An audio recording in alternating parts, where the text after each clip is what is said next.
Welcome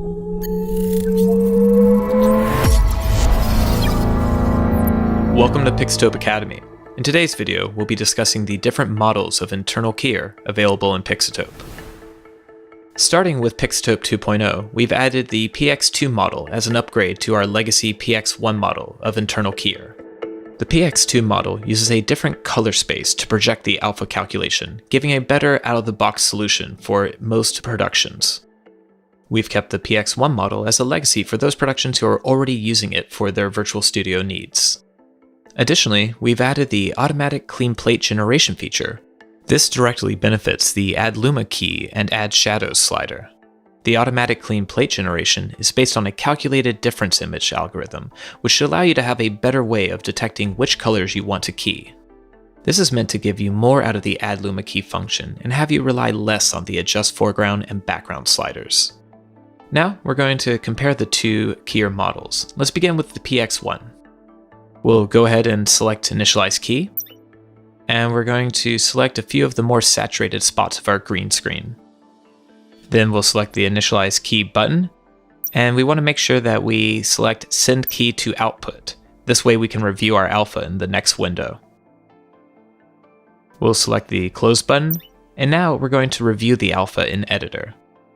Our first challenge is going to be the foreground, which is not whole. In fact, you can see that the genes are getting keyed slightly because of the blue in them. And when we look at the composite, you can see that these are becoming transparent. Now, regardless of which keyer you use, we're going to want to begin with the Add Luma key and do as much as we can with this slider before doing a pass with the Adjust Foreground and Background sliders. This is because as we use the Adjust Foreground to get back details and the Adjust Background to eliminate the rest of the background, we have a tighter key. We want these two sliders to be as far apart as possible, resulting in a loose key, which will provide a more gradual fall off between the alpha and the background, resulting in a better resolution of your keyed image.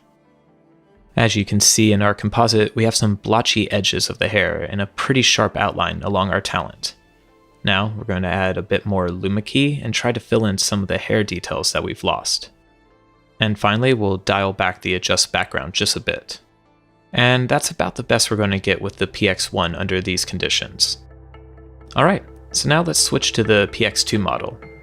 We'll reset our sliders and initialize our key. Now the PX2 model should work better out of the box than the PX1 in most scenarios. Let's send the key to video output and switch between the two models. Immediately, you can see how much noisier the PX1 model is and how much better of a job the PX2 does of initially isolating the talent from the background. And this means that we can do less refinement with the other sliders and overall less manipulation to the image, which is going to be better for the composite.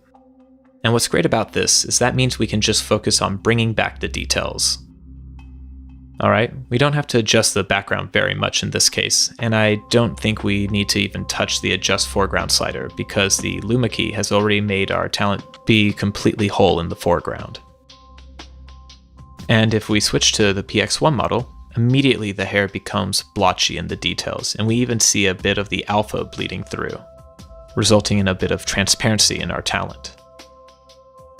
And since we're not having to troubleshoot getting a good initial key, we can now focus on getting a good composite and even adding shadow to our scene.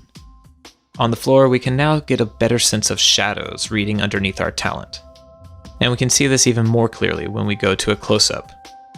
Now let's look at another use case where we can see some clear benefits of using the PX2 model.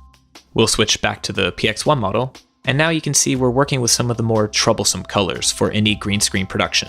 Cyan and yellow. These two colors can be easily confused with the background green color when being keyed.